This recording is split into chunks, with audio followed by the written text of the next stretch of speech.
Tipi di sillabe. Si chiama sillaba un suono o un gruppo di suoni che all'interno di una parola si pronuncia con una sola emissione di voce.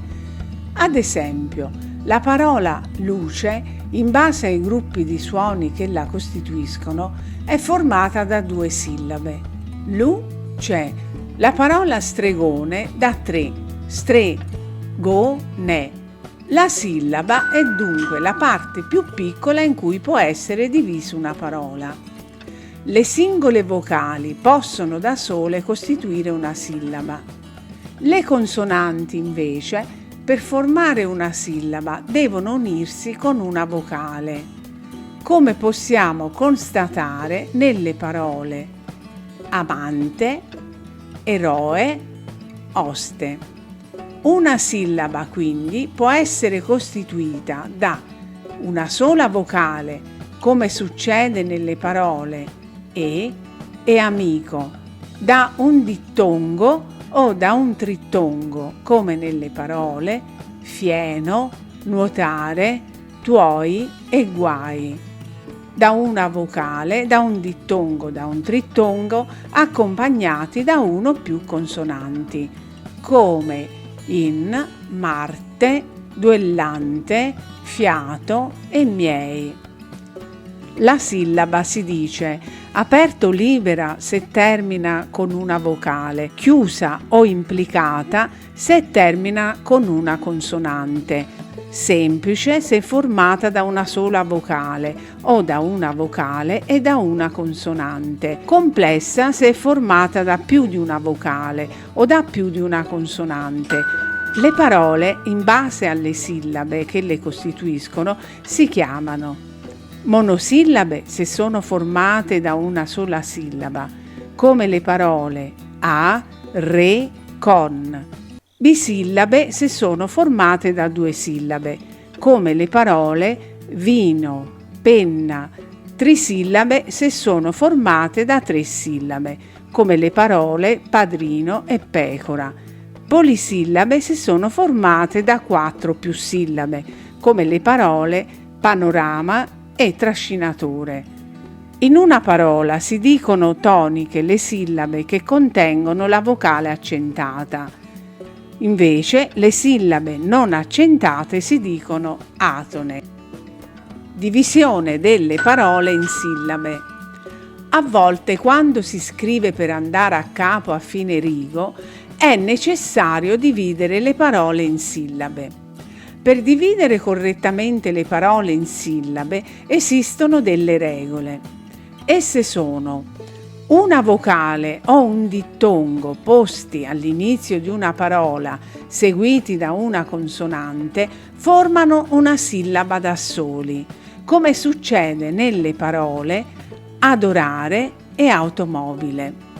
Le vocali dei dittonghi e dei trittonghi non si dividono mai perché costituiscono un'unica sillaba, come succede nelle parole fiume e aiuole.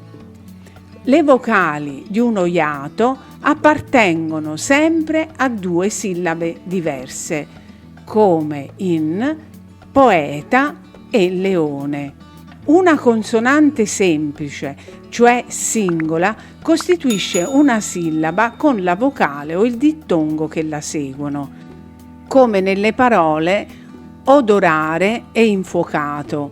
Le consonanti doppie, quelle dei gruppi CQ e QQ, si dividono sempre tra 2 sillabe, come succede nelle parole cassa, acqua e soqquadro.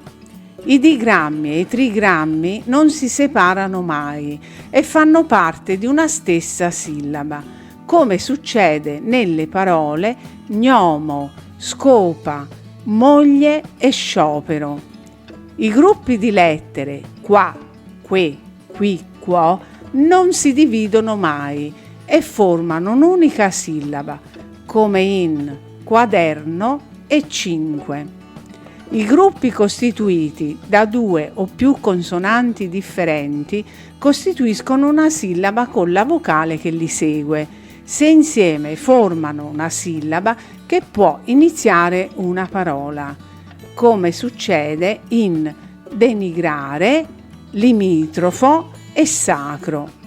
I gruppi costituiti da due o più consonanti differenti che non si trovano mai come sillaba all'inizio di una parola si dividono tra due sillabe.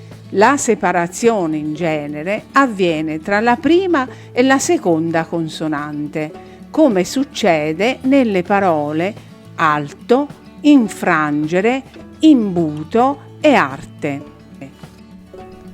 Le parole composte con i prefissi ben, con, di, dis, mal, per, pos, re, ri, tra, trans si possono dividere in due modi, considerando il prefisso una sillaba unica o seguendo le regole della divisione in sillabe, come succede per le parole disperdere e trasportare.